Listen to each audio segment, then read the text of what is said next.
Now, woke birds of a feather flock together, and we have a liberal judge coming to the rescue of a rogue judge who was convicted of a crime of felony obstruction. That's right. She helped an illegal alien to escape justice. At least this is what she was thinking at the time, and it was caught on video.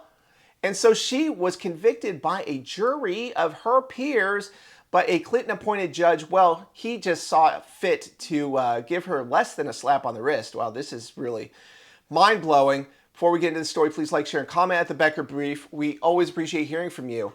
And so, Judge Hannah Duggan, that's right, up in Wisconsin, Milwaukee County, she was just given a sentence of a fine of $5,000, no jail time. That's what a Clinton-appointed judge decided.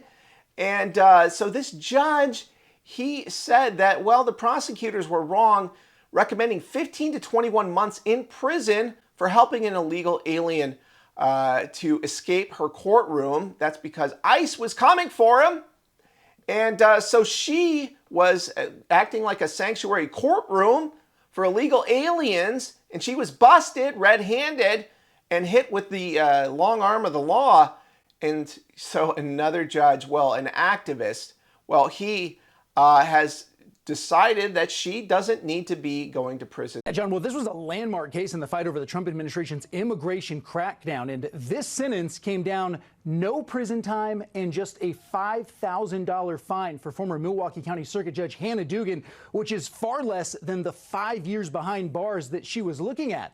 U.S. District Judge Lynn Edelman explained that prison time was not necessary given Duggan's decades of public service, saying there is no indication the defendant acted for personal or private gain. This isn't like the cases of public corruption. This is a situation where an otherwise good person, upset by immigration enforcement in this country, a sentiment widely shared, made a bad decision in the moment. Ahead of that sentencing, we also heard from Hannah Duggan for the first time since her trial started back in December, and the former Milwaukee judge expressed no remorse for guiding federal agents away from her courtroom and sending the illegal immigrant they were waiting for out a back door. In fact, she told the judge her acts that day were consistent with community concerns at the courthouse, and she said, "I will not let those minutes define my life's work. It is my intent to return to public service."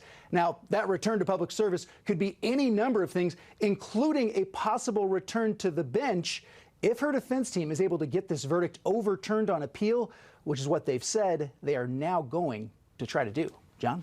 But if they don't, she can't go back to being a judge. We'll see how it goes. Gary? This is just another example of our justice system being compromised by activists. They're more loyal to woke ideology than the law itself. It is against federal statute to harbor illegal aliens and to be a judge and help one escape justice. This is the ultimate betrayal of the American people. It is more than just felony obstruction of justice. It is a betrayal of the oath of office for being a judge or a magistrate.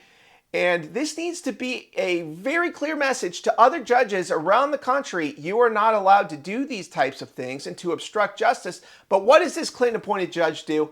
Well, he decides that, well, it's open season and judges can get away with whatever they want and they're not going to be held accountable for it. Well, it's ironic because this is kind of the message that the House of Representatives and the Senate has sent to the rogue judges who time and time again have interfered with Trump policy. He is the duly elected president of the United States. Nobody even questions this. He was elected not just by a majority of the Electoral College votes, but by the popular vote. And so he has a mandate to enforce immigration law that is passed on the books and was enforced by previous presidents, both Republican and Democrat alike. This isn't a partisan issue. This is a matter of protecting the United States of America and its security. And if foreigners can just come here and loot our system and get protected by judges, then we are in serious trouble, America. So weigh in with what you think about this lack of prison time for this rogue judge. We always appreciate hearing from you at the Becker Brief.